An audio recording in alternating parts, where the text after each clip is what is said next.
a todas as pessoas aqui presentes, também aquelas que nos acompanham online pela plataforma Zoom, e também aqueles outros que estão no YouTube. Eu tenho sempre lembrado que o nosso YouTube hoje, o YouTube da Emerge, ele é praticamente uma biblioteca digital.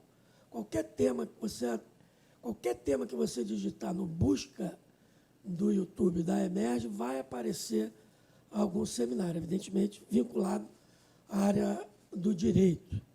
E os eventos que lá ficam registrados, a gente tem acompanhado uma evolução muito grande com relação às audiências. Então, é uma ferramenta muito interessante que nós temos aí também de divulgação dos nossos trabalhos. Hoje, com muita alegria, eu tenho aqui ao meu lado a desembargadora Ana Maria Pereira de Oliveira, amiga querida, que é a magistrada supervisora da biblioteca, que é com qual humildade que caracteriza todo flamenguista. Eu diria que é a maior biblioteca do Brasil, né?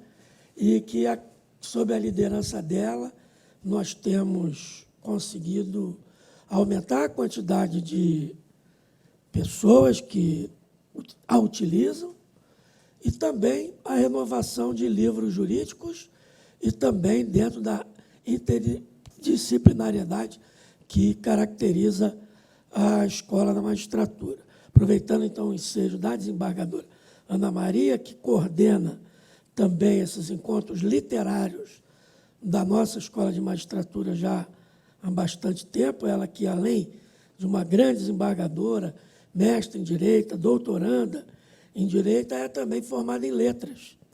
Então, não poderia estar em melhores mãos a nossa coordenadoria literária aqui da Escola da Magistratura e também da biblioteca.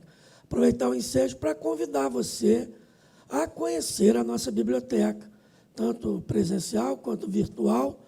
Nós temos obras, todas as obras do professor Gustavo Binemboim estão lá, porque, se não tiver, cabeças vão rodar. Porque tem que ter as obras do professor Gustavo Binemboim lá. Então, compareçam à nossa biblioteca. Saúdo a desembargadora Ana Maria, com muita alegria. E também o professor emérito da Escola de Magistratura, professor Gustavo Binemboim, nosso professor aqui da Escola emérito, é também professor titular de Direito Administrativo da Universidade do Estado do Rio de Janeiro, procurador do Estado, mestre, doutor em Direito pela Universidade do Estado do Rio de Janeiro, professor da Fundação Getúlio Vargas e autor de diversas obras. Como se não bastasse isso tudo, é também um militante, eu diria, da liberdade de expressão, uma referência que nós temos no Estado do Rio de Janeiro e também no Brasil, de um operador do direito que está sempre atento a qualquer ataque que a democracia sofra e também esse importante direito fundamental, que é o direito de liberdade, e a liberdade de expressão é uma das suas manifestações mais ricas. E hoje ele nos dá a honra de lançar essa obra, pode pegar para mim, Ana, por gentileza, essa obra, O Rabino do Mundo, que vai falar do rabino, fala do rabino Jonathan Sacks, e que eu não tive a oportunidade ainda de ler, apenas uma resenha que muito interessante, escrita por Wolf Klabin. No Brasil Journal. Não é? No Brasil Journal. É. Exatamente. E já me deu vontade de ler o livro. Hoje eu adquiri e já tenho leitura certa para o fim de semana. O Rabino do Mundo, a sabedoria judaica compartilhada. Eu comentava com o professor Gustavo, e foi uma coisa muito interessante, os dois assistiram, que eu abri no capítulo 4, sem querer, e o capítulo falava sentido, né, da vida. E eu lembrei a ele de um livro que eu li na adolescência, e depois eu já li esse livro umas 4 vezes, em momentos difíceis, na adolescência é sempre difícil, né? depois da faculdade, também já na vida adulta, que é o livro de Viktor Frankl, Em Busca de Sentido. Eu tenho esse livro, praticamente, tem parte dele decorada. Foi um livro que, sinceramente, fez parte, a logoterapia que ele desenvolveu ali. E eu me recordo uma passagem, que eu não contei ali para ter, né? Mas é uma passagem que, para mim, é muito marcante, muito mesmo, que é o momento em que ele está no campo de concentração, em Auschwitz, e o guarda, que dava bastonadas nele praticamente diariamente. Então, quando ele derrubava alguma coisa, ele apanhava. E, naquele momento, ele carregando um tijolo, ele deixou cair. Ele já esperou. Nisso, o seu algoz diário olha para ele e faz assim, ó. Então, ele diz que, naquele momento, ele se sentiu absolutamente desumanizado. E que foi o momento mais difícil que ele passou no campo de concentração. Vejam, para a nossa reflexão, né? Tantos momentos difíceis, a família separada, com fome, com frio, a sensação de morte permanente, vendo seus companheiros morrerem diariamente. E ele diz que o momento mais difícil foi o momento, que agora é a interpretação que eu faço, e que ele foi vítima de um sentimento horrível, que é a apatia. Quer dizer, naquele momento, o sentimento que aquela pessoa tinha por ele era nenhum. Ele não era pessoa. Então, quando a gente tem simpatia, né, do grego patos, por alguém, é excelente. Quando você tem a empatia, você se colocar no lugar do outro, é o melhor dos mundos. A antipatia é terrível, mas ela é superada, porque depois você pode superar aquilo. Agora, a apatia é um sentimento, assim, dos piores para um ser humano sofrer. E é um livro que termina apoteoticamente, né? É um livro que não vou falar o final do livro, mas eu diria que é apoteótico na mensagem de esperança, de fé, que ele deixa ali. E muito claro qual é o melhor tratamento psicológico: buscar um sentido da vida, mesmo que seja dentro de um campo de concentração. E eu acho que foi o que manteve vivo, desenvolveu uma linha da psiquiatria mundial, percorreu o mundo inteiro, inclusive teve algumas vezes no Brasil, onde fundou uma escola que existe até hoje. E depois de passar tudo que passou, com a pena da família, etc, etc. Então, eu vou passar a palavra para... Acho que eu já falei demais, mas é um tema que me encanta. Só queria dizer que fizemos na EMERGE, 23 e 24 de agosto, com a desembargadora Denise Tredler, no nosso auditório aqui, o 16º jornada, vou lembrar, interdisciplinar, deixa eu ver melhor, de ensino do Holocausto. 16ª, ela faz anualmente, foi muito interessante.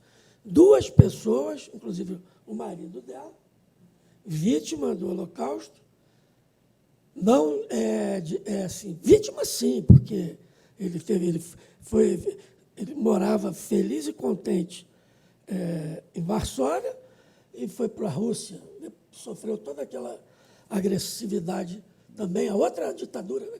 Ditadura russa que se sucedeu. Então, ele sofreu, ele é uma vítima do Holocausto, com certeza. E ele deu o seu depoimento. E no outro dia também uma outra vítima do Holocausto. Foi um evento muito rico e a gente tem que sempre lembrar, né? Acho que eu tenho dito, acho que eu já falei isso algumas vezes, mas eu vou repetir antes de passar a palavra. Eu tenho a impressão que as pessoas são mais ignorantes do que mais. Então, o conhecimento, ele tem esse poder. O debate, o ensino, uma pessoa que é machista, sexista, homofóbica, transfóbica, ela racista, ela, com o conhecimento daquilo, ela, de repente, como eu, tem tentado aprender diariamente a ser menos machista. Eu aprendi, minha filha tem 16 anos, ela me ensina diariamente. Toda hora eu caio em alguma. Minha mulher. Então, coisas que eu fazia eu já não faço. Falar, né, do antissemitismo, da fé, da esperança, nunca vai ser demais. Racismo, né? A gente tem que estar sempre na nossa escola atento a esses valores, né? Então, querida Ana, passo para você para dar as suas boas-vindas.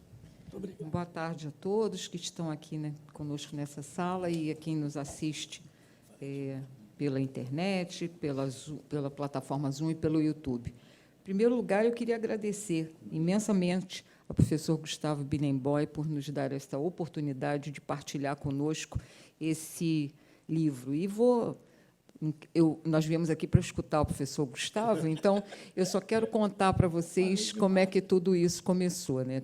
Na Emerge, como começa com uma atividade cultural que vem sendo desenvolvida desde a gestão anterior, na verdade, desde a gestão do desembargador André Gustavo, e a desembargadora Cristina, e agora o desembargador Marco Aurélio, e eu tive a felicidade de poder conviver com essas questões literárias juntamente com o direito e descobrir que isso é fonte de estudo também. E, com isso, nós temos feito algumas atividades e voltamos, esse ano, a trazer autores para apresentar seus livros. Mas, como a gente pensou em trazer pessoas ligadas, recomeçar essa atividade com pessoas ligadas ao mundo do direito e que, originariamente, a gente não imaginaria que fossem se ligar a outros mundos para escrever, nós trouxemos o Zé Roberto Castro Neves, que nosso amigo querido e um excelente profissional, e eu estava pensando quem agora nós vamos trazer para estar aqui. E eu contava aqui para o nosso diretor, porque o Gustavo já sabe disso, eu estava ouvindo rádio, eu sou uma ouvinte de rádio de dia inteiro, adoro rádio, sempre gosto. Convivi com meus pais ouvindo rádio o dia inteiro, e eu estava ouvindo um programa na Rádio CBN, aos sábados, que é de 12h às 3h, que é comandado por uma moça chamada Pétria Chaves, que é uma jornalista e um doce de pessoa, e que a gente pode também convidar para apresentar o livro dela aqui, que ela escreveu um livro recentemente, que é uma delícia também. Exatamente, sobre o silêncio. E eu acho que é uma reflexão importante também para nós, que temos que escutar tanto as pessoas, né? E aí eu escuto, e ela tem uma curadoria de livros. Então, todo sábado ela traz algum autor para apresentar seu livro. E, naquele sábado, o autor era Gustavo Binemboy. Eu falei, opa, que esse professor escreveu? E aí eu escutei a entrevista dele, falei com o Luiz, que é o servidor que nos auxilia nessa tarefa, e falei, vamos atrás do professor Gustavo. E aí o professor, que é professor da escola, aceitou o nosso convite e, gentilmente, veio apresentar o seu livro, e que eu tive a oportunidade de ler. Eu, antes de estar com ele, já estava com o livro na mão, porque fiquei curiosa, e acabei de dizer a ele que é um livro de uma leitura deliciosa, um livro leve, que a gente reflete sobre muitas coisas. E agora eu queria escutar por que Gustavo Binemboy resolve deixar não, mas assim, a crescer e assim, tirar uma folguinha de algumas horas do direito, de escrever sobre direito administrativo, de estudar essas coisas tão complicadas, e escrever. E queria que ele nos contasse, então, como é que é essa trajetória e o que traz para nós o seu livro. Bom, muito boa tarde a todas e todos, tantos que nos acompanham aqui presencialmente, dão a honra da sua presença física, como aqueles que nos acompanham pelos meios virtuais da Emerge. Hoje em dia, às vezes, até mais audientes, né, de casa, do trabalho, do que presentemente, mas eu fico muito honrado com essa possibilidade de um diálogo assim mais íntimo com todos os presentes aqui também. Queria, inicialmente, agradecer muito à Escola da Magistratura, na pessoa do seu diretor-geral, desembargador Marco Aurélio Bezerra de Mello, a quem eu conheço desde muitos anos, quando era ainda defensor público, um dos mais brilhantes defensores públicos do quadro da Defensoria do Rio de Janeiro, quando os amigos o chamavam de Marquinho, ainda é autoridade, né, para os amigos, ainda é o Marquinho de sempre. Quero parabenizar, na verdade, desembargador, pelo trabalho da Emerge na sua gestão. É um trabalho, hoje em dia, ninguém tem ideia de como é o diretor-geral da Emerge. Hoje é um porta-voz do ensino jurídico, né? A Emerge se tornou, desde a sua fundação, eu era bem novinho, um desembargador Cláudio Viana de Lima, desembargador Fonseca Passo, seus pais fundadores. Fui professor também muito novo e sempre adorei estar aqui na Emerge para eventos e tenho testemunhado o trabalho, a relevância do trabalho. Se tornou um centro de pensamento, formação, aperfeiçoamento e difusão do pensamento jurídico no Rio de Janeiro e no Brasil. Não é à toa que o desembargador, tive essa notícia agora pela desembargadora Ana Maria, que o desembargador Bezerra de Mello vai integrar uma comissão de juristas que vai estudar a atualização do Código Civil brasileiro. Acho merecidíssimo, é um dos grandes civilistas do Brasil. E queria também agradecer à desembargadora Ana Maria por esse convite, primeiro pela iniciativa do Café Filosófico, debates literários aqui dentro da Escola da Magistratura, um espaço saborosíssimo, né? O meu amigo Zé Roberto Castro Neves falou sobre o seu livro Caixa de Palavras, que é um excelente livro, e eu agora tenho essa honra de dar uma palavra com todos vocês sobre essa minha aventura literária, que foi lançar o Rabino do Mundo. Desembargadora Ana Maria de Oliveira, todos conhecemos, é uma referência do Tribunal de Justiça do Rio de Janeiro, né? Todos falam isso, e eu, como jurisdicionado, advogado, procurador do Estado, posso dar meu testemunho, uma referência moral, intelectual, e temos muita honra de estarmos aqui ao seu lado, eu e o desembargador Marco Aurélio Bezerra de Mello. Então, eu sei do adiantado da hora, que todos têm suas outras obrigações. Vou tentar, numa síntese aí de 20 a 30 minutos, para que quem quiser fazer perguntas possa participar. Eu terei o maior prazer em debater. Falar um pouco sobre esse livro chamado Rabino do Mundo, a Sabedoria Judaica Compartilhada, um selo da editora Intrínseca chamado História Real, que me dá muito orgulho, é uma editora já grande, e o livro tem figurado, para minha surpresa, aí, entre os livros ligados à filosofia e espiritualidade mais vendidos. Estou concorrendo com o padre Marcelo Rossi, com o padre Fábio de Mello, do Luciano Huck, é um livro que está fazendo uma carreira que nem o editor mais otimista poderia esperar. Eu vou dividir em 3 partes a minha fala, procurando expor o livro, mas com uma pitada de um depoimento pessoal das razões pelas quais eu optei por esse tema e dos seus principais capítulos. Então, as 3 partes são o porquê do personagem, a relevância desse personagem com quem, na verdade, eu dialogo no livro. Não é uma biografia do rabino Lord Jonathan Sacks, nem uma biografia intelectual, não tenho essa pretensão. Alguém próximo lá, o discípulo dele no Reino Unido, na Inglaterra, vai escrever sobre a vida dele, que merece, e tudo sobre as suas ideias. É um homem de uma carreira brilhantíssima, seja como líder espiritual do judaísmo no Reino Unido, no mundo anglo-saxônico em geral. Ele é muito conhecido, ainda pouco no Brasil, mas também tem uma bibliografia extraordinária, né? Ele, praticamente, nos últimos 20 anos de vida, escreveu um livro por ano, publicou um livro por ano. O último livro foi publicado no ano em que ele faleceu. Infelizmente, ele faleceu em novembro de 2020, não foi de Covid, teve uma recidiva de um câncer, tal qual o meu pai. Vocês vão descobrir, ao final, o móvel mais profundo que me levou a essa conexão tão grande com a obra do Sacks. Mas o último livro chama-se Morality, Moralidade. E é um livro que já tem em espanhol, mas originalmente, óbvio, escrito em inglês, que eu considero talvez uma das obras mais extraordinárias da carreira do Rabino Sacks. Ele foi rabino-chefe do Reino Unido, da Comunidade Britânica de Nações, de 1991 a 2013, e tinha uma característica muito diferenciada. Foi um homem formado na filosofia, estudou nas 3 das maiores universidades britânicas e, certamente, do mundo.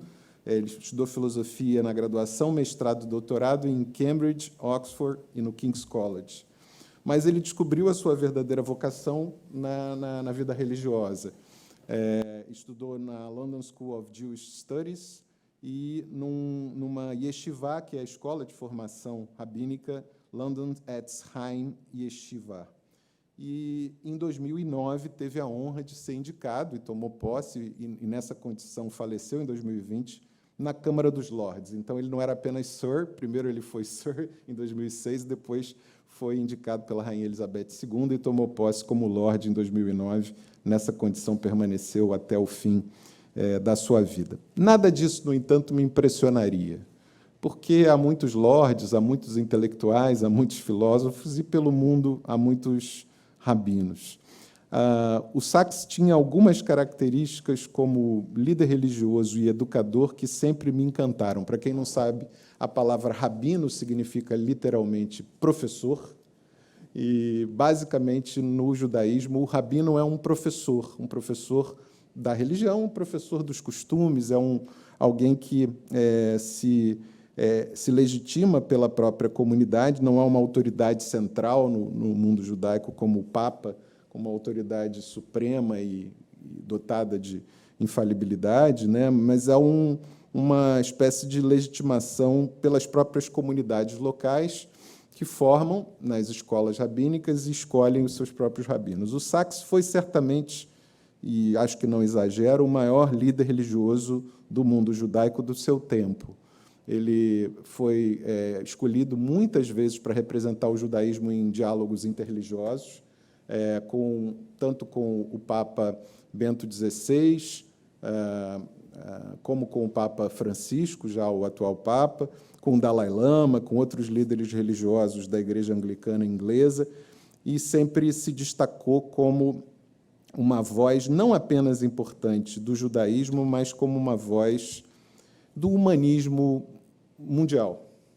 E esse livro é organizado em 24 capítulos curtos, como se fossem pílulas sobre o pensamento do Sacks, e eu vou procurar aqui destacar os capítulos que me falam mais diretamente ao coração. Eu tive muito prazer de escrever esse livro, como eu disse, foi uma aventura literária, eu sou um homem de leis, um fazedor de livros do direito, um militante na área, mas talvez tenha sido a experiência literária mais feliz da minha vida. Eu vou começar, então, destacando um capítulo que o desembargador Marco Aurélio mencionou, que talvez tenha sido o primeiro ponto de conexão meu com a obra do Sacks, que é justamente um capítulo cujo título é Em Busca de Sentido, onde a paixão encontra o dever. Essa frase bonita não é minha, essa frase é do rabino Jonathan Sacks, e é um capítulo em homenagem ao diálogo entre a obra do Sacks e a obra desse grande médico psiquiatra austríaco, judeu e filósofo intelectual do século XX, que foi Viktor Frankl. O Sacks fala isso: o sentido está onde a paixão encontra o dever, onde o que você ama fazer encontra o que você sabe que deve fazer. Toda vez que alguém se pergunta pelo sentido da vida, a vida responde nos dizendo qual é a responsabilidade que a gente tem que assumir perante a vida. Cuidando de pais idosos, cuidando de um filho com necessidades especiais, atendendo bem aos jurisdicionados, atendendo bem ao seu cliente, respeitando os limites dos seus alunos como professor e puxando as barreiras, as fronteiras do conhecimento um pouco para frente. O sentido está onde o que a gente gosta ou ama fazer encontra aquilo que a gente sabe que deve fazer. E ele fala sobre isso se referindo à obra do Viktor Frankl, que foi publicada em 1946, mas escrita em 1941. Frankl era um próspero e já reconhecido, embora jovem, psiquiatra em Viena, e, por ser judeu, ele, seus pais e a sua esposa são presos e deportados para um campo de concentração. Passam por alguns até que os outros três, a esposa e os pais do Viktor Frankl, são assassinados em Auschwitz e ele sobrevive. Mas, em 1941, ele tinha os manuscritos do livro que seria um grande best-seller mundial, que se chama Man's Search for Meaning, em inglês, né? Escrito em alemão, e O Homem em Busca de Sentido, em português, muitas edições. É realmente um livro muito conhecido no mundo inteiro. onde ele lança as bases da terceira escola da psicanálise, né? A primeira escola fundada por Freud, depois desenvolvida por Lacan, a segunda escola do Adler, e a terceira escola da psicanálise, chamada logoterapia, que foi fundada pelo Viktor Frankl, com uma tese fundamental, de que as doenças da alma se originam profundamente, talvez não contingentemente, porque o ser humano ele é ligado na necessidade de sobrevivência, nas questões da sexualidade, nas disputas de poder, na vaidade, mas, no fundo da alma humana, existe uma carência essencial, que é um desejo de sentido. Né? Por que eu estou aqui?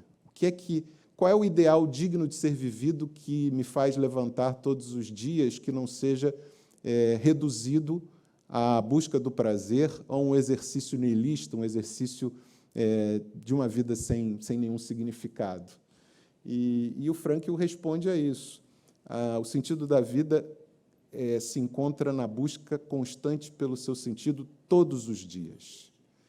E ele vai para o campo de concentração com essa ideia fundamental de ajudar pacientes que sofriam de depressão profunda, que muitas vezes se encontravam à beira do suicídio, e se vê na situação de paciente e médico ao mesmo tempo, porque, quando morrem seus pais e a sua amada esposa, ele está dentro do campo de concentração e os originais do livro são confiscados. O Sachs conta essa história num livro dele, dizendo que foi o livro que mudou a vida dele, como era o seu depoimento. Foi o livro que fez ele definitivamente optar pela carreira religiosa. E depois que, normalmente, os entes queridos dos prisioneiros morriam, ele percebia que o sentido da vida das pessoas se esvaziava, e aqueles que não tinham um sentido maior para se manterem vivos, altivos, pereciam, entravam em depressão, o sistema imunológico caía e, pelo frio, pela fome, acabavam morrendo.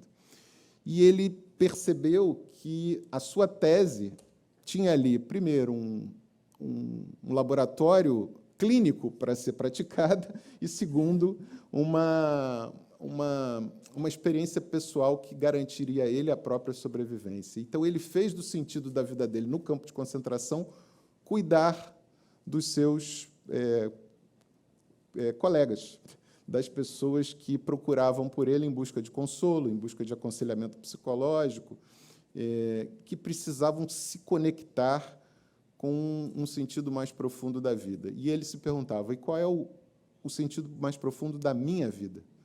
Já que a minha obra foi confiscada, eu perdi todos os meus entes queridos e eu não sei se eu vou sobreviver.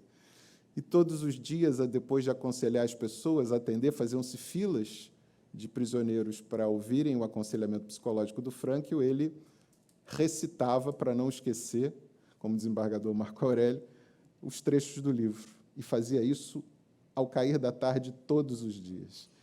Em 1945, em dezembro de 1945, acaba a guerra, a liberação, e ele volta para Viena e publica a primeira edição, reescreve o livro, certamente influenciado por toda aquela experiência do campo de concentração, e tem uma grande surpresa com o sucesso do livro e a possibilidade de redenção. Ele reconstrói a sua vida, é um homem que vive até 90 e poucos anos, é um professor que corre o mundo. Viktor Frankl se torna uma grande referência da psicanálise, eu diria, da psicologia como um todo, e é uma das referências intelectuais do rabino Jonathan Sachs. E aí, como é que isso se conecta com a história dele, né? Ele, em 1968, conta que estava estudando em Oxford, era um jovem idealista que tinha muitas dúvidas, e é essa a primeira característica do Sachs. Apesar de ser um homem absolutamente brilhante e erudito, ele tem uma comunicação muito fácil. Apesar de ser um rabino ortodoxo, ele fala para fora e não para dentro da comunidade, o que dá à mensagem espiritual e axiológica, valorativa do judaísmo, um caráter universal. Então, ele diz: eu tinha pensado em ser professor de filosofia, tinha pensado em ser economista, pensado em ser contador, mas eu sentia um vazio existencial de que nada daquilo me preencheria. e ele era filho de pais comerciantes, tanto o pai como a mãe trabalhavam duro no comércio, eram pobres, viviam na Commercial Street em Londres, que era algo tipo em Nova York o Lower East Side, onde os judeus viviam, e o pai consegue, a duras penas, juntar um dinheiro, ele consegue comprar uma passagem em 1968 de férias, vai para os Estados Unidos e corre, né, mais de 5.000 quilômetros de ônibus, procurando visitar os grandes rabinos do seu tempo. E ele narra com muita emoção o encontro que ele teve com esse anterior ao Sacks, talvez o rabino mais conhecido, o ministro Luiz Fux, para quem conhece, anda com uma fotografia desse rabino no bolso. Outro dia, no Supremo, numa audiência, ele tirou e me mostrou, rabino Menahem Mendel Schneerson, que é o famoso Lubavitch Rebbe, o Rebbe de Lubavitch, que fundou foi descendente de uma linhagem de rabinos e levou adiante o movimento Lubavitch nos Estados Unidos, e foi ele quem deu o conselho decisivo ao Jonathan Sacks. Ele concedeu uma audiência ao Sacks, ainda muito jovem, e perguntou ao Sacks: o que você está fazendo em Oxford, meu filho? E ele disse: eu estou estudando filosofia. E aí a resposta do Rebbe de Lubavitch foi: mas eu não perguntei o que você está estudando, eu perguntei o que você está fazendo. O que você está fazendo da sua vida? O que você pretende, com essa oportunidade que a vida lhe deu, fazer? E aí ele falou: eu não sei, francamente, eu vim aqui para descobrir. E o Rebbe de Lubavitch diz a ele: então eu vou lhe dizer. Em 10 minutos ele teve essa intuição, e às vezes tem pessoas que têm, né? Volte para a sua comunidade e a lidere, essa é a sua verdadeira vocação. E ele se tornou o maior líder religioso do judaísmo do seu tempo, certamente no Reino Unido, no mundo anglófono conhecidíssimo, em outros países menos, mas sempre foi uma voz do judaísmo mundial com essa característica de uma comunicação de natureza universal. E acho que foi isso que me encantou na obra do Sacks. Há momentos extraordinários nos seus livros, nas suas prédicas. O desembargador Marco Aurélio Bezerra de Mello mencionou aqui a biblioteca virtual da Emerge, as palestras. Ele já é de um tempo, Sacks, em que as prédicas são todas disponíveis no YouTube, nas plataformas digitais. Assim que ele faleceu, no final de 2020, foi criada uma fundação, Jonathan Sacks, para a preservação da sua memória e da sua obra, de forma que é uma fonte inesgotável de sabedoria ouvi-lo. E eu, no livro, procurei captar aquilo que me parecem ser os pontos mais altos, ou pelo menos que me falaram mais ao coração. Eu vou destacar alguns para ir para a segunda parte, que diz respeito ao judaísmo em si, né? O que é que me encanta na cultura judaica em si. Há um capítulo no livro sobre o erro, cujo título é Bendito Erro, Perdão na Era do Imperdoável. Essa também é uma frase de uma prédica proferida pelo Rabino Sacks no Yom Kippur. Para quem não sabe, Yom Kippur significa Yom Dia, Kippur é o perdão. Na religião judaica, depois do Rosh Hashanah, que é o Ano Novo, 10 dias depois, se celebra o Yom Kippur, que é, na tradição, o dia em que os portais dos julgamentos se abrem para que todos nós façamos um exame de consciência e possamos renovar os nossos votos para com o bem, para com o amor, e sermos perdoados e nos perdoarmos pelos nossos próprios erros. E nessa prédica, que depois entra nesse último livro que eu mencionei do Sacks, chamado Morality, ele fala das redes sociais, de maneira muito atual, né, para as novas gerações, de que o mundo virtual das redes sociais é o mundo do imperdoável, em que qualquer pequeno deslize, qualquer pequeno erro, qualquer pequeno pecado rende à pessoa um cancelamento virtual, quando não um linchamento físico. E esse é o mundo que a gente vive hoje. E ele se pergunta: o mundo onde os erros não sejam perdoados é um mundo em que apenas os cruéis e os cínicos sobreviveriam. A ideia básica do ser humano, e é a ideia na qual toda a filosofia judaica está predicada, é a ideia exatamente da possibilidade do perdão. Mas, para isso, o Sacks dá alguns exemplos do nosso tempo, de personagens que foram cancelados ou linchados por pequenos erros que cometeram, mas ele dá alguns exemplos também bíblicos. 2 dos grandes personagens bíblicos do Antigo Testamento se tornaram célebres não por virtudes absolutas, pela aversão ao cometimento de erros, mas pelo fato de terem cometido erros graves e ainda assim terem sido perdoados. Então, ele fala do episódio de José e seus irmãos, que é vendido pelos irmãos aos egípcios e que depois se torna, pelo seu talento, pela sua genialidade, ministro das finanças do faraó, como se fosse o vice-faraó do Egito. E os irmãos, eventualmente, vão ter no Egito, por uma necessidade momentânea de busca de trabalho, e não reconhecem o irmão, mas o irmão os reconhece. E lembra daquele episódio e decide se vingar. E determina que os soldados coloquem objetos nas bagagens dos irmãos, que são, então, depois descobertos, e os irmãos são acusados de furto.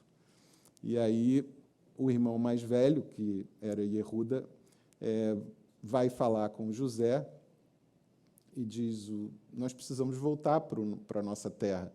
E José diz: não, então vocês deixem o mais novo, que era Benjamim, até hoje esse é adjetivo que designa o mais novo, deixem o mais novo comigo e vocês estarão liberados. E ele, crente que o irmão que já tinha vendido um, poderia entregar o outro irmão, né? E o que Yehuda diz emociona José. O que Yehuda diz não, o menino vai e eu fico no seu lugar. E aí José tem uma emoção profunda, pergunta: você não me reconhece? E o nosso pai, como ele está? Está vivo? E Yehuda tem essa emoção profunda, né? A Torá, o Antigo Testamento, diz que o choro dos irmãos ecoam por todo o Egito, né? Esse choro ecoa uma força, uma emoção profunda. E o que Sacks fala sobre Yehuda é muito bonito. Depois Yehuda volta para o reino de Judá, se torna o rei. E os judeus têm esse nome porque são os Yehudim, são os judeus, os descendentes de Yehuda. Né? A história do judaísmo é a história de uma pessoa, Abraão, que se torna uma família, que depois se torna um povo, uma nação.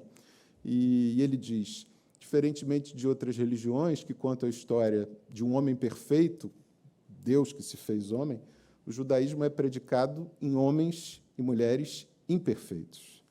E a beleza do judaísmo é a possibilidade do perdão. E o que ele diz o perdão é a cola que faz a natureza humana, a personalidade humana, ficar mais forte do que aquela de quem possa se gabar de que nunca errou.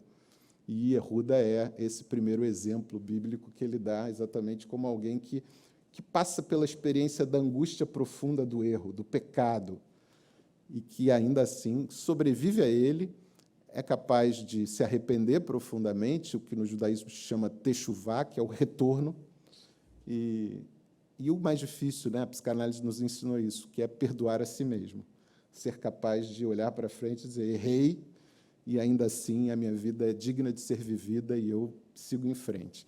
Outro exemplo que ele dá, nesse capítulo eu falo, do perdão na era do imperdoável, é de ninguém menos do que o rei Davi, talvez o maior rei de todos os tempos do judaísmo e certamente o maior poeta da literatura religiosa universal, com os salmos, arpista. E o rei Davi comete um pecado que para muitos seria imperdoável. Não foi um pecado, dentre outros, um pecado gravíssimo, né? Ele comete adultério e manda o marido da sua amante para o campo de batalha, na qual ele venha a ser morto. E na Bíblia, na Torá, essa passagem muito forte em que Davi reconhece o erro. Hatati, em hebraico, eu errei. Mais do que isso, ele diz: eu errei e o meu erro se apresenta diante de mim a todo tempo. Sou uma pessoa atormentada pela culpa, o sofrimento da culpa, né, de alguém que... A culpa é o caminho para o perdão, né? É o sentimento que leva a pessoa, de alguma forma, não pode ficar paralisado pela culpa, mas a reconhecer o erro, e Davi também é reconhecido e como alguém que foi perdoado e se tornou o maior rei da história do Estado de Israel. Então, é profundamente, para mim, redentor pensar numa história da possibilidade do erro, da possibilidade do arrependimento e, finalmente, do perdão, como se fosse o retorno ao caminho, retorno ao sentido da própria vida, né? Nesse capítulo, eu menciono uma história famosa do Adam Grant, um grande escritor que escreveu um livro que se tornou best-seller, é um livro que eu recomendo, chamado Pense de Novo, O Poder de Saber o que Você Não Sabe, que é exatamente sobre a importância do erro na formação do conhecimento. E ele conta a história de Daniel Kahneman, Prêmio Nobel de Economia de 2002, que simplesmente Kahneman era psicólogo, ganhou o Prêmio Nobel de Economia, foi o homem que, dentre outras coisas, no nosso tempo, descobriu que o cérebro funciona como se tivéssemos dois cérebros. Pense rápido e pense devagar, é a obra mais famosa do Kahneman, né? Há um cérebro reptiliano, né, que é o que responde imediatamente às situações de perigo, de risco, de instinto. A pessoa em fuga, a pessoa com raiva, normalmente responde rápido e normalmente responde mal. E outro sistema devagar, que é do córtex pré-frontal, que responde lentamente. Quem tem a sabedoria de pensar e dormir sobre o problema, pensar mais adiante, não vou responder agora, nem mandar o e-mail, nem mandar a mensagem, nem mandar essa pessoa para aquele lugar pelo telefone, eu simplesmente não vou responder. Então, o Daniel Kahneman é esse gênio que está vivo ainda. Kahneman assiste a palestra do Adam Grant, e essa é a mensagem que fica nesse capítulo sobre o erro, e diz, assiste a palestra sobre o erro e fala... It was great, I was wrong, ou seja, foi muito boa a sua palestra. E eu estava errado. E o Kahneman já era Prêmio Nobel de Economia, e o Adam Grant não entende, mas, professor, foi bom ou o senhor estava errado? Ele falou, foi bom porque você me mostrou que eu estava errado. E aí vem a frase que o Sachs cita sempre no Yom Kippur. Você vê a associação que ele faz aos gênios do seu tempo com uma sabedoria de 4.000 anos. Ele diz, o Kahneman explica, tem gente que não gosta de estar errado, mas eu gosto, porque a partir do momento em que eu descubro o meu erro, a partir dali eu estou menos errado do que antes. I am less wrong than before. Ou seja, eu aprendi, e o erro é essencial ao aprendizado humano. E o Sachs tem essa coragem. Dentro da sinagoga de Marble Arch, lá em Londres, no Kippur, ele cita Santo Agostinho, Fallor ergo sum, erro, logo sou. A condição humana é a condição de alguém que reconhece o próprio erro e, a partir dele, aprende, se torna alguma coisa melhor do que foi antes. E essa conexão profunda com a sabedoria judaica o Sachs faz, como eu vou até o fim aqui, não vou demorar muito, vou tentar explicar. O Sachs foi um intelectual muito social e politicamente muito prestigiado. Como disse, ele foi nomeado Lorde em 2009, mas, antes disso, ele se tornou interlocutor dos grandes intelectuais do seu tempo. Um deles foi, talvez, o maior historiador inglês de todos os tempos, chamado Paul Johnson. Paul Johnson foi um grande historiador e escreveu 2 livros sobre história da religião, um, a história do cristianismo, e outro, a história dos judeus. E, por esse livro, História dos Judeus, ele é reconhecido, talvez, como o maior biógrafo do povo judeu de todos os tempos, e se tornou amigo do Sachs. E o Sachs pergunta a ele, também num capítulo do livro, ele conta, eu me tornei amigo do Paul e perguntei ao Paul como um não-judeu. Paul Johnson era católico. Qual a característica da experiência judaica que ele havia destacado como algo marcante ou algo único? E eu achei isso muito interessante, a explicação do Sachs contando a conversa com Paul Johnson.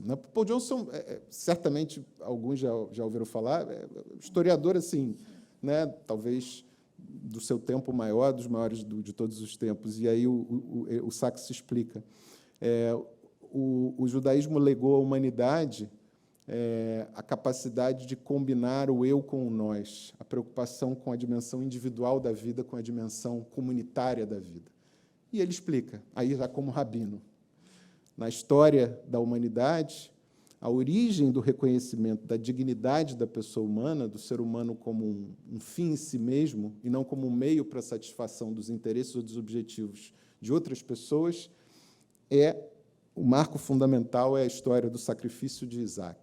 Para quem não conhece a história, muito rapidamente, Abraão, que esperava tanto um filho que seria adorado, tem até depois, antes disso, um filho fora do casamento, mas quando Sara, já idosa, tem Isaac, é aquele filho prometido por Deus, que depois se proliferaria em muitas gerações futuras com o mesmo número de estrelas no céu. Essa é a promessa de Deus para Abraão. Mas lá pelas tantas ele recebe uma ordem divina terrível. Ele deveria subir lá na terra de Moriá e executar o seu filho. Da mesma forma que era a tradição daquele tempo, naquele lugar, que hoje é o Iraque, lá em Ur, que era a cultura daquele tempo. Os sacrifícios dos filhos era a regra na época, porque os filhos eram propriedade dos pais. Mas, a uma certa altura, Abraão recebe uma mensagem trazida por um anjo e diz: poupe o mancebo, poupe o rapaz, execute um animal em seu lugar, e essa é a história do sacrifício de Isaque. Os grandes psicanalistas do nosso tempo encontram nessa história o episódio seminal do reconhecimento da dignidade humana, né? Os filhos não são propriedade dos pais, os pais são apenas guardiães dos filhos. Cada pessoa é um fim em si mesmo, como diria, muitos séculos depois, Immanuel Kant, num dos seus imperativos categóricos. Cada ser humano tem direito à autonomia, né, que se traduz num conjunto de escolhas individuais e coletivas que cada pessoa é habilitada a fazer. E o Sachs conta isso, mas, ao mesmo tempo, o judaísmo diz que não existe um eu sem um nós. Ninguém é judeu sozinho. O judeu só existe em comunidade. Por isso que as pessoas, às vezes, não entendem, né? Porque o judeu só existe num clã Israel quando ele é membro de um grupo. E essa talvez seja a origem mais profunda do judaísmo, mais até do que dogmas religiosos. Depois eu aprendi com uma querida amiga que existe esse mesmo conceito na cultura africana. Agora eu não vou saber dizer exatamente a origem em África, que diz: eu sou porque nós somos. Tão bonito isso. E isso é profundamente judaico. Isso é profundamente judaico. Ninguém é alguma coisa sozinho, senão no seio de uma comunidade. E os mandamentos da religião judaica são, ao mesmo tempo, o livre-arbítrio, a liberdade individual, como condição para a realização do sentido da vida de cada um de nós. Sem isso, sem liberdade de expressão, sem liberdade de escolha, né, cada um de nós será reduzido a um mero fantoche das redes sociais, dos algoritmos, mas, ao mesmo tempo, o sentido da nossa vida só se encontra perante o outro, né? Perante os nossos familiares, os nossos amigos, a nossa comunidade, o nosso país, perante a humanidade. Então, o Sachs cita aqui, e eu acho lindamente, uma frase de um grande rabino, talvez um dos maiores de todos os tempos, Hillel, que dizem, né, que teria influenciado Jesus nas suas pregações. Essa frase do Hillel está no livro, que eu amo muito, que é muito citada, né, pelas sinagogas do mundo inteiro, que diz assim: se não eu por mim, quem? É a dimensão individual. Mas se eu for só por mim, quem sou eu?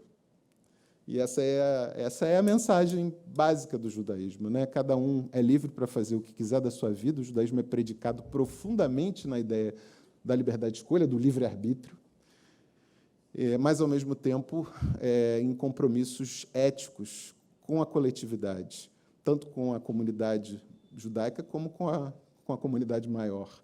A ideia do tikkun olam, que em hebraico significa reparar o mundo, é o compromisso básico de qualquer judeu, que é a ideia de que de nenhum homem se pode exigir a tarefa de consertar o mundo, mas a nenhum homem é dado o direito de desistir dela.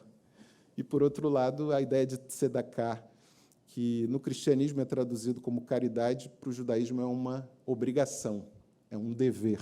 Tzedakah é um dever de solidariedade, né? Ajudar, praticar o bem e compartilhar do bem material e psíquico que a gente tem, da nossa atenção, do nosso tempo, não é um ato de liberalidade, mas um dever moral para com a própria sociedade.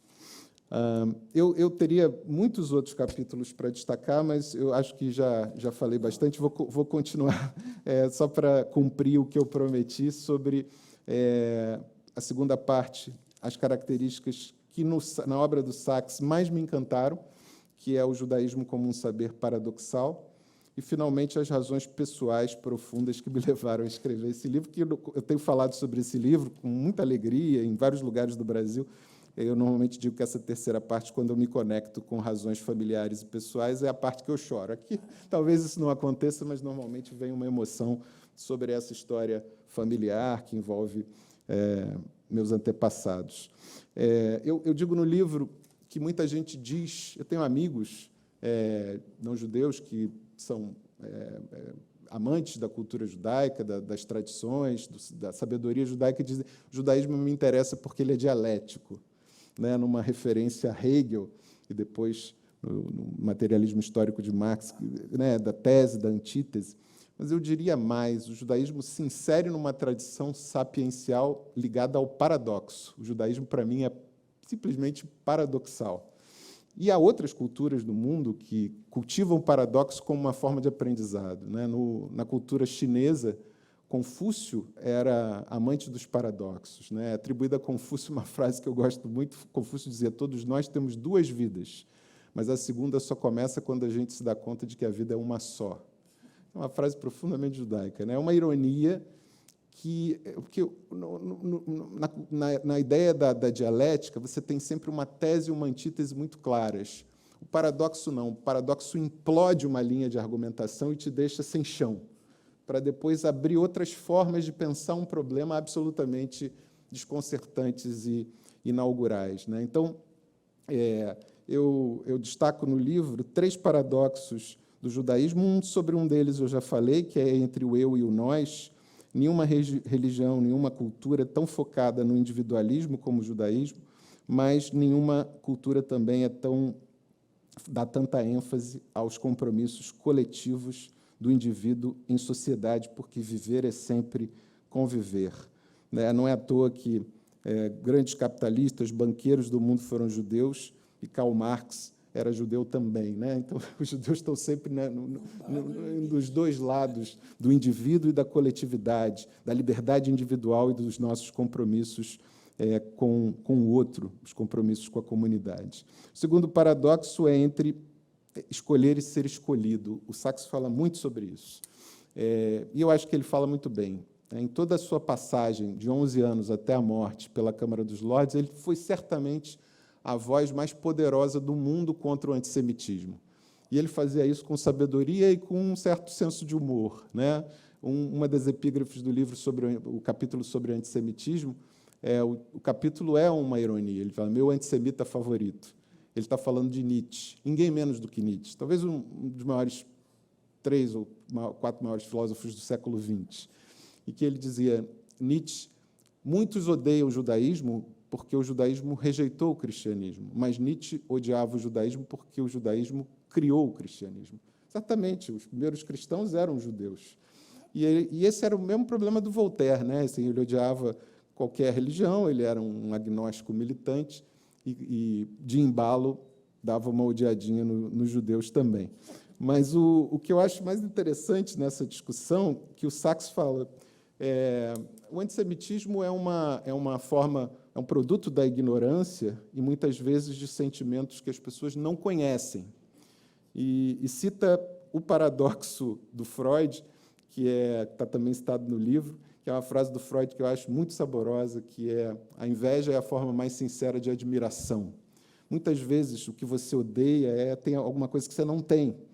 E, certamente, nessa questão, o Sachs era muito arguto e franco, e de uma comunicação muito direta e simples. Qualquer pessoa era capaz de entender. E, mesmo falando em inglês, é possível, quem é minimamente versado, entender a mensagem. Falava: a questão fundamental aqui é entender a história dos judeus serem o povo eleito, o povo escolhido, que é uma mensagem que se manteve no Antigo Testamento e que, com o cristianismo, né, se diluiu. Mas ele diz: essa ideia é mal compreendida, porque na primeira oração judaica, que é o Shema, Shema significa ouçam, ouçam a mensagem de Deus.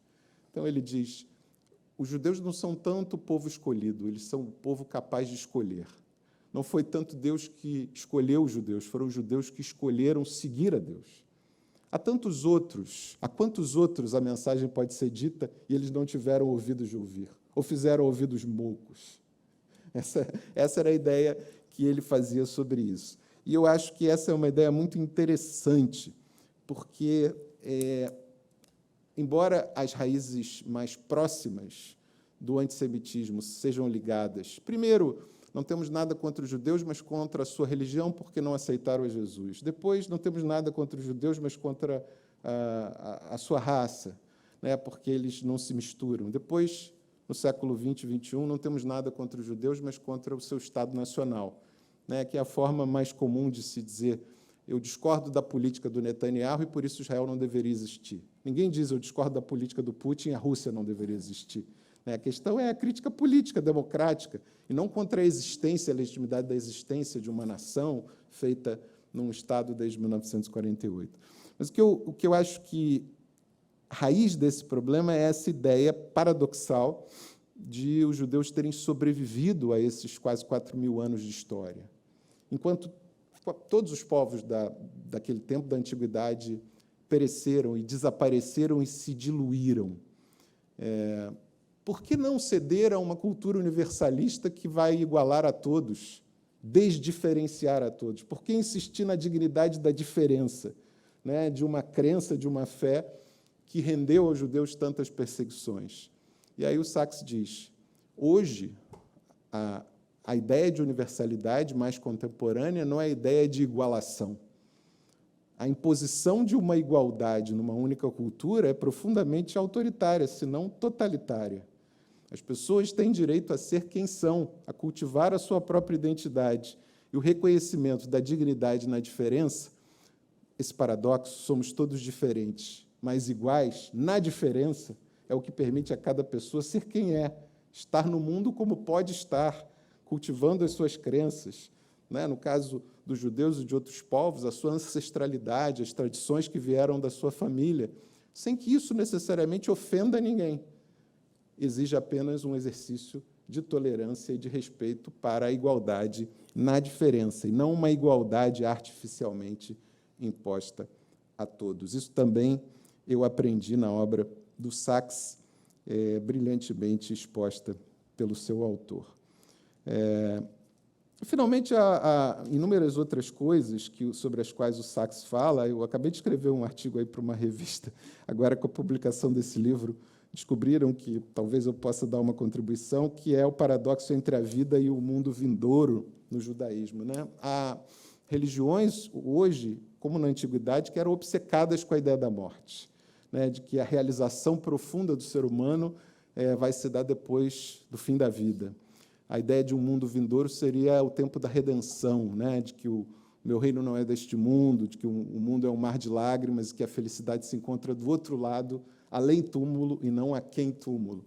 E isso é uma coisa que causa muita dificuldade de compreensão para muita gente na cultura judaica, e o Sachs também, como grande professor, procurou explicar isso.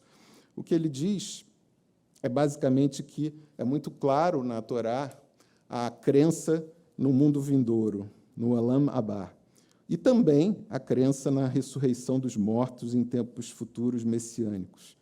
Mas a mensagem judaica foi a mensagem que, no mundo todo, primeiro afirmou a sacralidade da vida, de que a vida não é um bem disponível, não é um bem que pode ser negociado, é um bem indisponível, é um direito absoluto de todas as pessoas. E por que isso? Porque nos piores momentos, e aí as passagens que ele cita como exemplo são extraordinárias, de Jó, por exemplo, no Antigo Testamento, que é um homem revoltado com as injustiças do mundo, facilmente você poderia dizer: não, o mundo é injusto. Mas depois que você morrer, os egípcios eram obcecados com a ideia da morte, as pirâmides eram um grande mausoléu, né? A ideia de que depois da morte tudo vai se resolver. E a mensagem judaica não. No final da vida, Moisés, além de ter sido grande líder político, grande legislador, grande líder que libertou o povo do cativeiro do Egito, Moisés se torna, no último livro do Pentateuco, Moshe Rabbeinu, Moisés, o nosso professor, que é quando ele começa a dizer palavras de grande sabedoria, e o que ele fala é isso: a maior coragem é acreditar na vida e não na morte. Escolham a vida e não a morte. Ou seja, sempre que você se vir diante de uma questão que envolva a injustiça no mundo,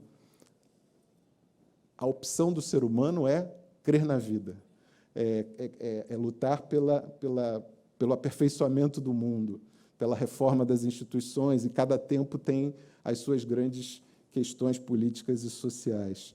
Mas essa mensagem, o Sachs fala de uma maneira lindíssima. Ele diz: a fé judaica é uma forma de protesto, é aceitar, sem negacionismos, o mundo pelo que ele é, e acreditar profundamente que nós somos capazes de viver pelo mundo tal como ele deveria ser. Esse é o nosso compromisso. Então, esse é um ensinamento que eu guardo para mim com muito carinho, e vou para a parte final da minha fala, que é exatamente as razões profundas pelas quais eu acabei escrevendo esse livro. É um livro simples, eu não procuro sempre fazer esse disclaimer, não é um livro sobre teologia, não é um livro histórico, mas é um livro que veio direto, escrevi diretamente das coronárias para o computador, diretamente do coração. A história é a seguinte: os meus avós paternos fugiram da guerra para o Brasil na década de 30. Meu avô veio com um irmão, Gerson Benimboim, que tinha um irmão chamado Avrum, meu tio-avô, e, sem falar uma palavra de português, tentaram visto para os Estados Unidos, não conseguiram, vieram para o Brasil em 1930, e, em 1935, depois de trabalhar vendendo tapete, trabalhando como caminhoneiro, lavando banheiros e tal, ele conseguiu mandar um dinheiro, e a minha avó paterna veio para o Brasil com o meu tio mais velho, o irmão mais velho do meu pai, o tio Isaac, em 1935. Então, eles mantiveram uma relação por cartas durante esses 5 anos. Meu avô no Rio de Janeiro, e a minha avó numa cidade da Polônia, hoje Ucrânia, chamada Rovno. E, em 1936, nasceu meu pai. Mas eles fizeram, meus avós paternos, uma escolha que é muito comum dos judeus em diáspora marcados pela perseguição. O medo, eles fugiram da Europa por medo, mas o medo permaneceu dentro deles. E, obviamente, com tudo que aconteceu na década de 30 e primeira metade da década de 40 na Europa, esse medo se intensificou.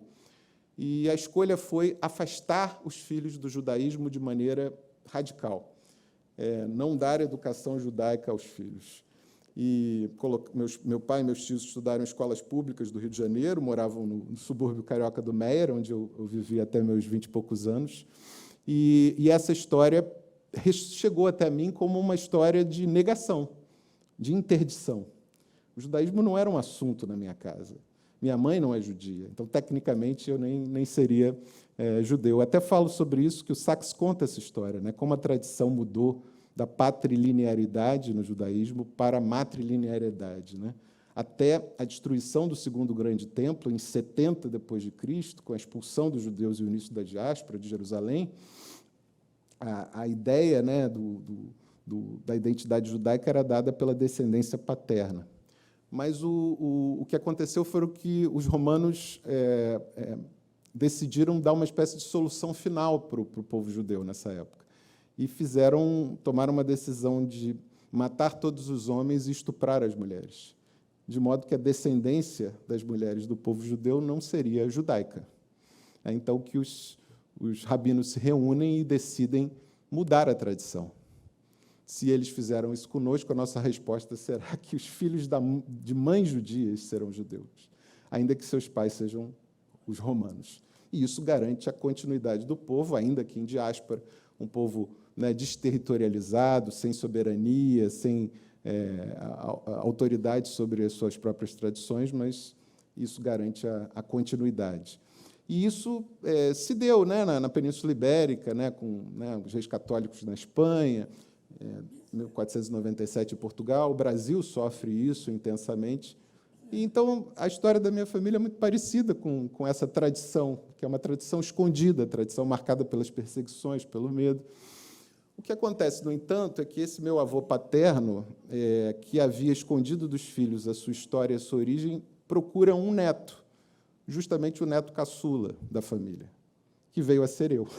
Por alguma razão, ele me contava histórias que interessavam a ele contar, e aquilo me intrigava e e me encantava, na verdade. Era um maravilhoso, um admirável mundo novo que eu não conhecia e que nem meu pai conhecia. Ele tinha até uma ponta de ciúmes nessa história. Por que eu não sei, seus tios não sabem, você sabe?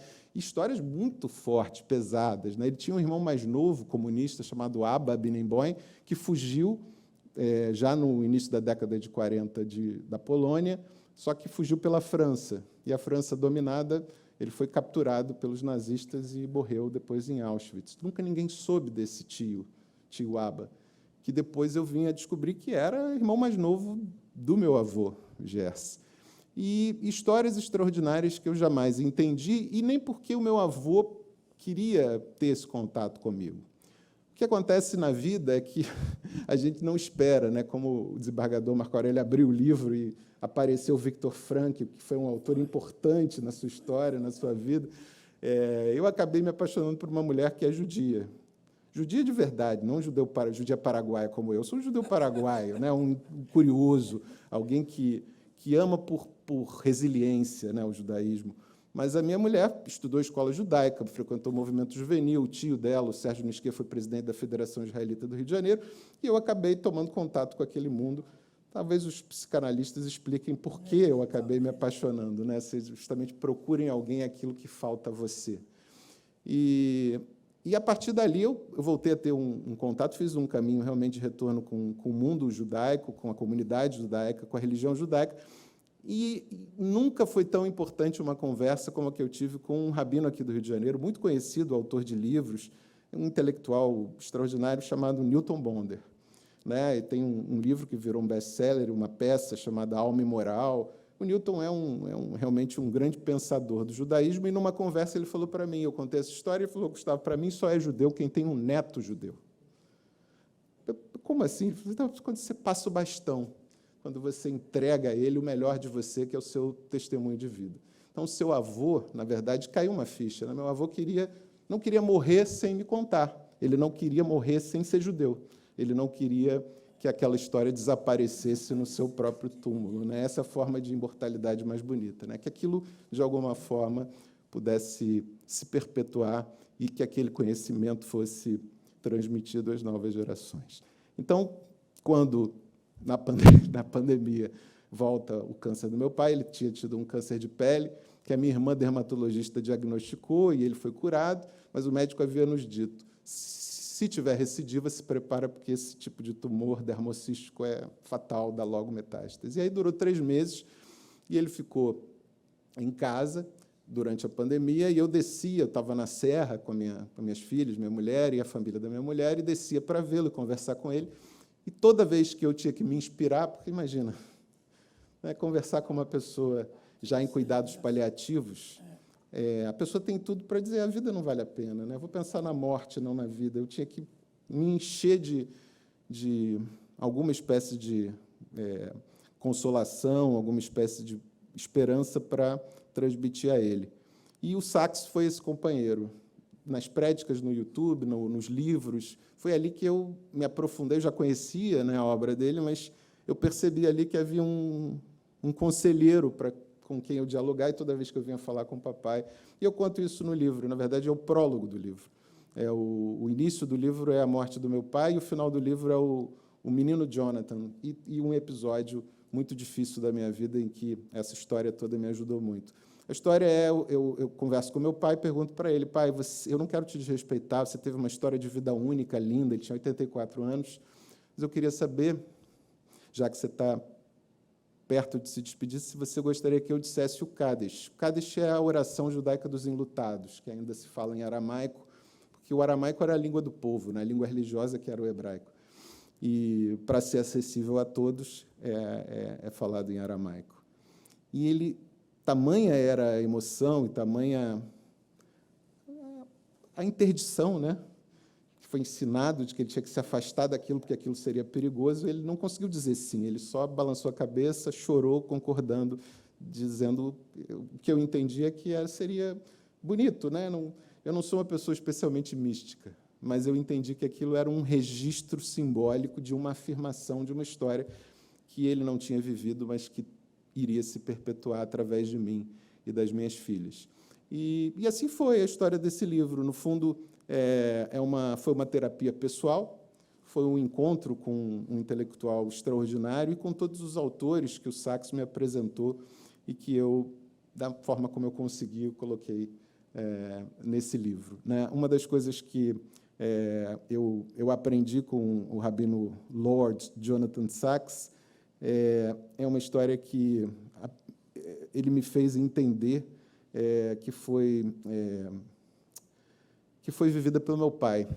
Você imagina alguém que tem esse sobrenome, Binemboim, que é claramente judaico, que é educado para se manter afastado dessa história toda, e que eu era criança, eu devia ter uns 10, 11 anos, e ele chega... Meu pai foi dentista do Exército, e tinha um consultório no MER, onde ele fazia o depois do expediente. E ele foi um dos primeiros a se dedicar à ortodontia, correção dos maxilares. E um dia ele chegou tarde desse curso de pós-graduação em ortodontia e falou assim: estou muito chateado. Por quê? Né? Eu era o filho caçula, mas já era assim, alguém com quem ele falava mais. Ele falou assim: né, essas coisas seu avô fala com você. Eu falei: mas o quê, pai? Um homem virou-se para mim, viu meu sobrenome e perguntou: Carlos, você sabe quantos judeus cabem num Fusca? E ele disse: não, acho que 5. Aí o cara disse: não, 55. Cabem 5 nos bancos e 50 nos cinzeiros. E aí era uma piada que se contava, né? E o meu pai disse: veja só, eu fui criado para me afastar de tudo isso, e esse homem joga isso da minha cara. E aí dele, se dissesse: não, mas eu não sou judeu. Aí dele, porque é óbvio, era óbvio, né? Mas alguém que não tinha o que hoje, né, a educação ensina para as pessoas, para os indígenas, para os negros, a pessoa precisa ter repertório para reagir a esse tipo de violência, para ter formação, para ter condições de responder. Ele não teve condições de responder.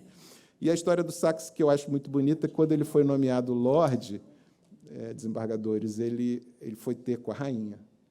E, na monarquia inglesa, a tradição era que todo homem sagrado lorde, é uma cerimônia com a presença do arcebispo da Cantuária, que é a autoridade religiosa da Igreja Anglicana, a pessoa tem que se pôr de joelhos. E aí ele, com muito cuidado, estava honrado, mas disse à rainha: olha, a tradição judaica é que os judeus não se ajoelham, mas eu quero explicar para a senhora a origem. A origem é que os judeus só se curvam diante de Deus, em nome da igualdade entre todos os homens. E aí ela respondeu a ele: mas o convite foi feito nesse pressuposto. Nós já adaptamos a liturgia. O senhor vai receber sua comenda numa posição abaixo de mim, mas de pé. E essa é a mensagem do Lord Jonathan Sachs. Seja quem você é e receba o que a vida lhe trouxer sempre de pé, como as árvores que morrem de pé. Né? Que a gente possa aprender essa lição, não apenas para o povo judeu, tão marcado por essa história, mas para todos os povos do mundo. Eu agradeço muito a atenção de todos vocês.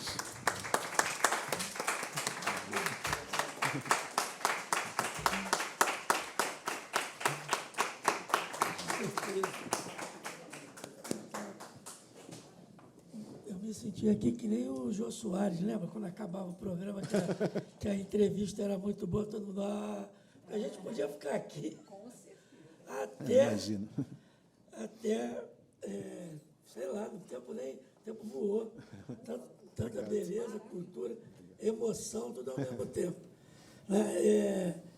Eu queria, se eu puder fazer um comentário, vou abrir para todos nós, mas eu lembrei, quando você falou da história de Davi, eu lembrei de diálogo meu com a minha irmã mais velha, que é evangélica, neopentecostal, e sempre me chamou muita atenção o comportamento dele. Ele é muito chocante, né, o que ele faz, e pela paixão da mulher, enfim. E muito grave, talvez até pelo lado machista meu, eu achei mais grave ainda. E aí a minha irmã fala assim: mas ele se arrependeu e ele sofreu muito. E você lembrou isso aí, até numa máxima hebraica que você falou, desse sofrimento com a culpa. E aí me trouxe à memória a Sócrates, quando estava preso, aquele diálogo que Platão traz de Sócrates com Creonte, falei assim, não, aqui está tudo preparado para você fugir, você não precisa sofrer a pena capital. A mulher dele chorando, Xantipa, se não fala a memória, chora. Não, você está aqui, ó, nós colocamos, já tem um barco aqui, e nós colocamos os soldados para dormir, é só você sair. Ele disse, eu vou sair, para sair daqui com a culpa e com a consciência, o Estado me condenou. Eu passei a minha vida inteira ensinando aos meus discípulos o respeito às decisões do Estado. Eu saio daqui, Sócrates vai levar a sua culpa e a sua consciência. É para morrer? Eu vou morrer. Então, você vê, esse filósofo preferiu a morte do que a culpa. Tamanha dor, então, que deve ter sentido Davi, quando ele caiu em si, escreveu aqueles salmos que são, como você falou, de poesia pura. E lembrei também, você estava falando aqui da negação, né? Que é uma coisa terrível, negar quem você é, a si mesmo, negar a sua existência. Que eu estava falando com a Ana Maria Pereira, Oliveira, Bezerra, Melo. Aconteceu com a nossa família de baixo para cima, na pancada, né? Num momento covarde, histórico, covarde. E ciente disso tudo, a sua família teve uma sabedoria, talvez chegando por amor à descendência, Certamente. por amor, negou a si mesmo, né? E quanto deve ter sido doloroso para o seu avô, para o seu pai, e quanto deve ter sido bonito o momento em que eles perceberam que o filho ia levar isso para frente, como você está levando nessa obra. E também lembrei também, questão da importância do perdão, né? Como o perdão ele é importante, a dificuldade que a gente tem de não errar e a dificuldade que a gente tem de se perdoar, talvez seja o momento mais difícil, né? A máxima, que a gente diz que é a máxima cristã, ela está no Pentateuco. Isso. É de Moisés. Amar a Deus, amar ao próximo e amar a si mesmo. Essa terceira, que dizem que é a máxima do cristianismo, que é judaica, é de Moisés, é a parte mais difícil. A gente lidar com o erro, se perdoar e continuar a nossa jornada.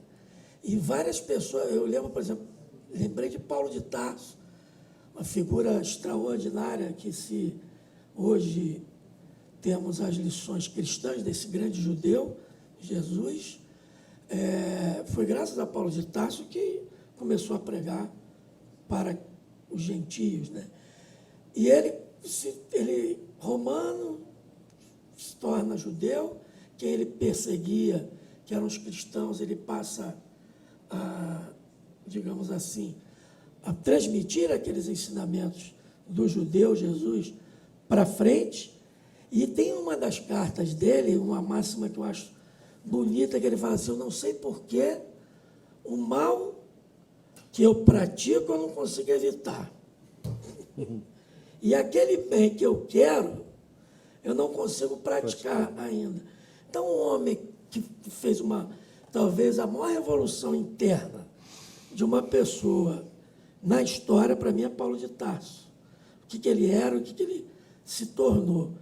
E ele confessava a sua pequenez. Quer dizer, eu sou humano, eu erro. Eu achei isso de uma beleza. Eu não conhecia. Enfim, eu poderia ficar falando aqui tanta coisa sobre a sua palestra, eu aprendi tanto, e depois eu vou para o YouTube ouvir tudo de novo. Muito obrigado. Obrigado. Ana quer falar alguma coisa? Eu queria dizer, nem cheguei perto do microfone, eu queria dizer que eu estou encantada.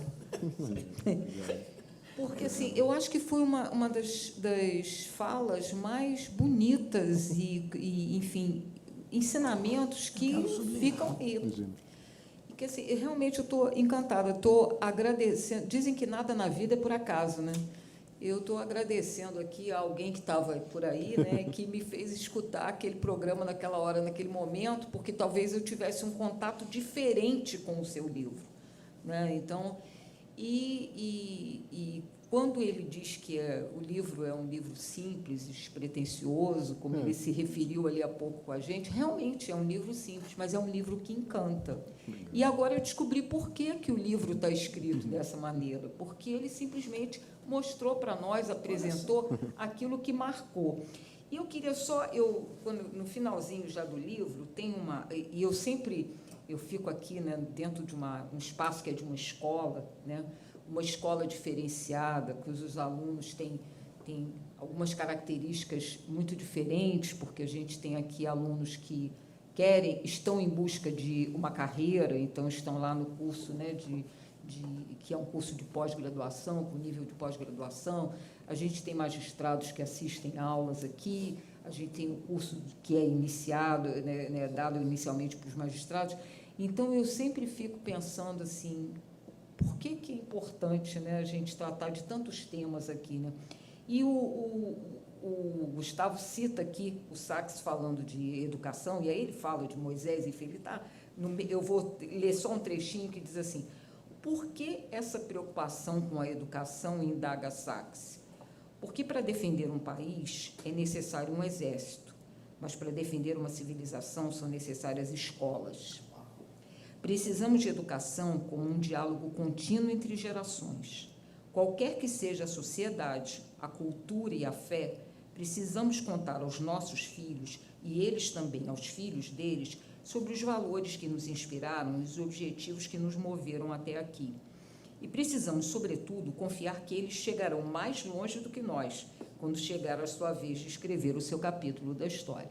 Então, eu estou lendo isso aqui porque a gente está numa escola e porque eu acho, Gustavo, que você está mostrando para o seu avô que está chegando mais longe nessa história. Exatamente. E que está contagiando... que está contagiando quem não professa a sua religião, né, a ver os valores que as religiões têm, porque a gente anuncia num evento da Emerge falar sobre um rabino, as pessoas podem pensar assim, vou falar da religião judaica. Não, a gente está falando de vida, de sociedade, de solidariedade, de dignidade, né, de humanidade. Então, assim, eu acho que a missão está sendo cumprida. Eu diria está sendo, porque eu acho que está só começando nessa esfera aqui, nesse mundo, mas eu só tenho a dizer, a palavra é essa, encantada com o que eu ouvi, porque eu conhecia o professor, né, o doutor na área jurídica, mas isso mostra, e eu acho que é o exemplo que a escola também dá aqui, isso mostra que nós temos, qualquer coisa fora do direito pode nos ajudar no direito. E é isso que a gente ouviu aqui. Tudo isso que a gente ouviu aqui hoje são lições de vida, né, de valores, de princípios, que é o que a gente precisa saber quando a gente lida com o judiciário. E aí vocês estavam aqui uma hora que falaram, a gente tem que pensar, né? Eu penso, paro e penso, né? A gente também tem que pensar, às vezes, quando lê uma petição e que a gente não pode despachar, a gente lê uma coisa meio absurda, mas a gente também não vai, né, despachar. Eu escuto, às vezes, vejo um comportamento, mas eu não posso reagir na mesma proporção, porque senão a coisa muda. Então, assim, obrigada por ter aceito o nosso convite, obrigada por nos transmitir isso tudo, e que bom que a internet permita que isso fique no YouTube, para que nós possamos revisitar e para que a gente possa divulgar, para que outras pessoas possam também ouvir. Maravilhoso. Muito obrigada mesmo, muito obrigado, de coração. Muito obrigado.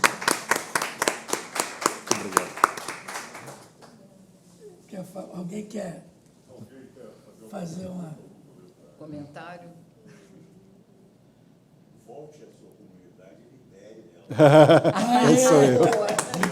É isso aí. Quem sou eu? Daqui a pouco ele pede exoneração. Procuradoria do Estado.